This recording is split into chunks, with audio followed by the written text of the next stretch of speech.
Transporting leafy greens might seem like a simple task. You harvest, you chill, you ship. But beneath that apparent simplicity lies a silent engineering challenge. These vegetables are thermodynamic time bombs. A single crate of arugula, spinach, or chard carries more than just nutrients. It carries risk. Risk measured not in degrees, but in fractions of humidity, in microcurrents of airflow, in the invisible chemistry of respiration. With surface areas far larger than their mass, these leaves behave like thermal sensors in motion. They absorb change, they reflect fluctuation, and they degrade, not over weeks, but in hours, when the atmosphere around them loses balance. To understand this fragility, picture a system where airflow must be as precise as a surgical instrument. Imagine the nozzle of a precision irrigation setup designed to deliver water with pinpoint pressure. A deviation of just 2 psi can change how a plant absorbs moisture. Now apply that same sensitivity to refrigerated logistics. Within reefer containers, even a 0.3 meters per second shift in airflow density can alter the internal climate around a load of lettuce. That's all it takes to begin breaking down cellular integrity. That's all it takes for freshness to become loss. In heavy industry, this level of control is standard. When containerized electronics cross continents, they travel protected by layered airflow grids. These grids are engineered to avoid hotspots, to maintain temperature stability within half a degree, to prevent thermal shock in heat-sensitive boards. And yet, while circuit boards receive this orchestration of precision air movement, lettuce, just as delicate, is often cooled and packed like inert blocks of ice. Still, passive, monolithic, there's a critical variable that most cold chains don't even consider: ethylene reabsorption.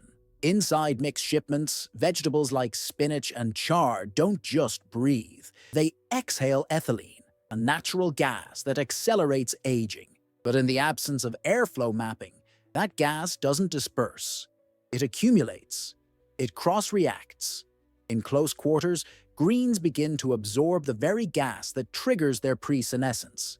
By the time the crate is opened, it's not just the temperature that's wrong, it's the biology. And so we ask, not rhetorically, but technologically, if circuit boards in global tech shipments are protected by airflow layering down to the centimeter, why do we still treat leafy greens like inert cargo? Why is our engineering for living cargo lagging behind our standards for silicone and wire? The answer isn't just a matter of refrigeration. It's a question of evolution, one that agriculture must answer if we want to preserve not just the shelf life, but the intelligence behind every leaf in motion. When the doors of a refrigerated container close after field loading, the cold chain officially begins. But what many don't realize is that the countdown to spoilage has already started, invisibly, chemically, and fast. Leafy greens, when harvested, still carry field moisture embedded in their cellular layers. That moisture doesn't just sit idle. It evaporates slowly, and once enclosed in the tight microclimate of a reefer container, it causes a quiet spike in relative humidity. This spike isn't visible. It doesn't trigger alarms. But within 36 hours, it begins collapsing cell walls. The leaves lose turgidity, and what seemed fresh at departure arrives soft, darkened, and metabolically compromised. The traditional response has been to cool, harder, faster, deeper. But temperature, on its own, doesn't resolve vapor imbalance.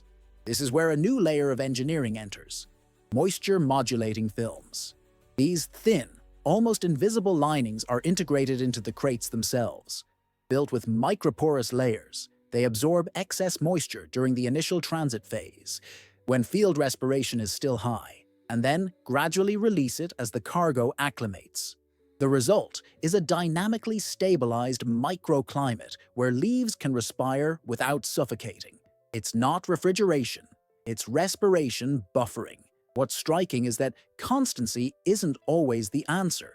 In controlled trials, leafy greens stored under stable humidity at 90% showed more visible decay after 6 days than those stored under a gently fluctuating pattern between 85 and 95%. The reason lies in stomatal behavior. the microscopic pores on leaves that regulate gas exchange. When exposed to subtle shifts, the stomata adapt. They close more efficiently, reduce water loss, and preserve the leaf structure. It's a passive adaptation, but one that makes a measurable difference. A difference triggered not by equipment, but by understanding how a leaf thinks. In Canada, one producer took this principle further. Facing high rejection rates in overseas shipments of baby spinach to Dubai, they restructured their packaging. Instead of focusing on container-wide controls, they built vapor buffering directly into the crates. The result? A 27% reduction in product loss. The spinach arrived firmer, greener, with less clumping and dehydration. The intervention was simple, but its impact was structural. A change in how the microenvironment was managed, not just measured. This leads to a deeper shift in logic. For decades, cold chain monitoring has relied on reading internal container data, temperature, humidity, airflow. But the future points elsewhere. The future lies in simulating the leaf's response, cultivar by cultivar, and designing packaging that aligns with its physiology. It's not enough to know the RH inside a container. We must ask how that RH translates into stomatal activity. How much moisture does a baby kale leaf absorb before it opens its pores too wide? How should crate layer permeability be adjusted for romaine versus chard? The answers don't come from thermometers. They come from botany, from fluid dynamics, and from a logistics model that no longer treats vegetables as passive cargo, but as living, breathing systems in engineered suspension.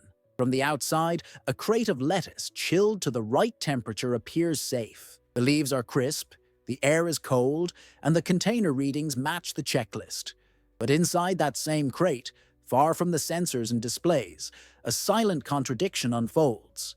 The surface is cold, yes, but the core, buried beneath layers of densely packed greens, remains warmer. And that gradient, a few degrees of difference, is enough to set off a chain of biochemical events that end in spoilage. At the core, without sufficient airflow penetration, the temperature lags. This thermal lag triggers anaerobic respiration, a survival mechanism where the plant cells shift to a low-oxygen metabolic state.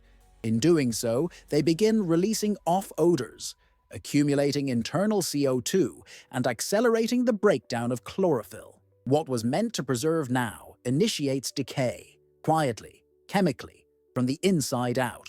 And no visual inspection can detect it until it's too late.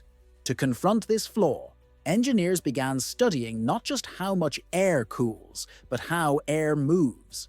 Borrowing from heat transfer models originally developed for dairy processing, specifically in cheese curd stabilization, researchers began testing pulsed airflow systems. Unlike constant chilling, which floods crates with steady air, pulsed systems alternate flow intensity and direction based on resistance from the leaf stack itself. The result is a deeper, more even penetration of cold, driven not by power, but by calibrated rhythm. The difference isn't theoretical. In comparative trials, lettuce batches chilled under pulsed airflow retained 8.3% more chlorophyll over 5 days than those subjected to continuous flow, despite identical average temperatures. The variable wasn't the cold. It was how the cold reached the heart of the cargo, not as a wave, but as a pulse.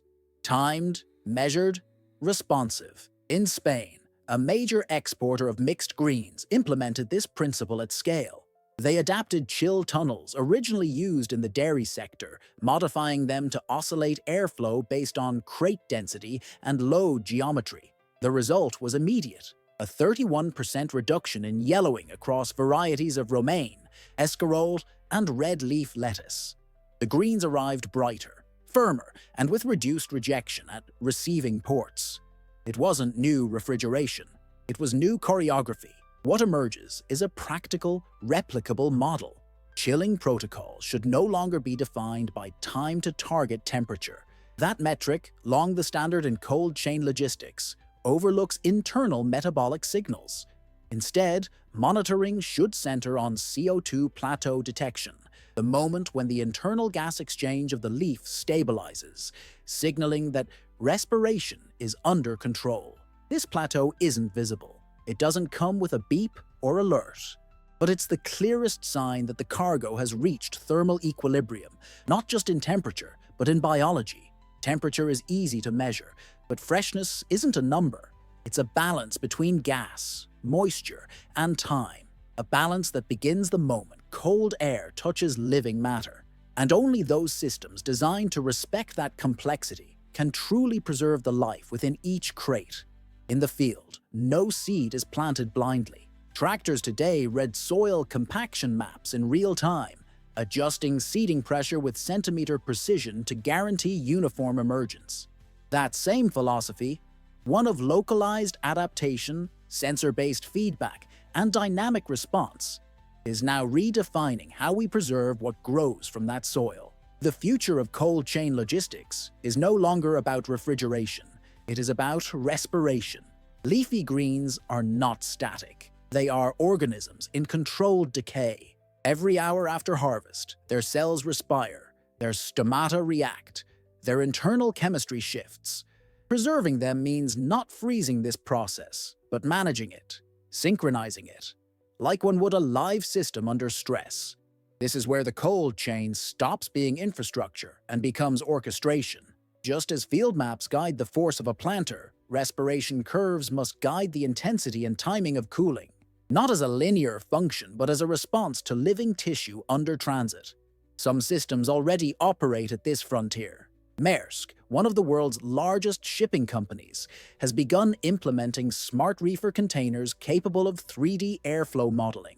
Originally developed for pharmaceutical cold chains, where molecular stability depends on airflow uniformity, this technology has now been adapted to agriculture. Inside these containers, airflow isn't uniform by default. It's shaped, redirected, adjusted in real time, based on crate geometry and heat dissipation curves. The crates of greens are no longer passive passengers. They are part of a thermodynamic equation solved in transit. This shift marks a turning point. Cold is no longer the goal. Cold is a variable, a precision-adjusted input in a decay algorithm governed by biology, not by spreadsheets. It responds to CO2 levels, to latent field moisture, to ethylene signatures. It adapts. It evolves. It listens to the leaf. And so the final question isn't one of refrigeration capacity or shipping speed. It's one of respect. Respect for what's alive, even after harvest. If a planter in the field adjusts its force based on soil resistance every second, why is lettuce still packed without sensing its own metabolic state? Why is a product so fragile still treated like a block of inert cargo? The answer will define the next evolution in food logistics. One where every crate becomes a chamber of precision, and every leaf a signal waiting to be understood. Because preserving freshness is no longer about fighting time. It's about listening to the biology of the cargo and designing systems smart enough to respond. Quietly, continuously, intelligently. This is the future of leafy green logistics. And it's already in motion. And if you've made it this far, you're clearly someone who sees the world with curious eyes. Someone who looks beyond the surface, even in the smallest details. So here's something crafted especially for you. Take a moment to check the pinned comment.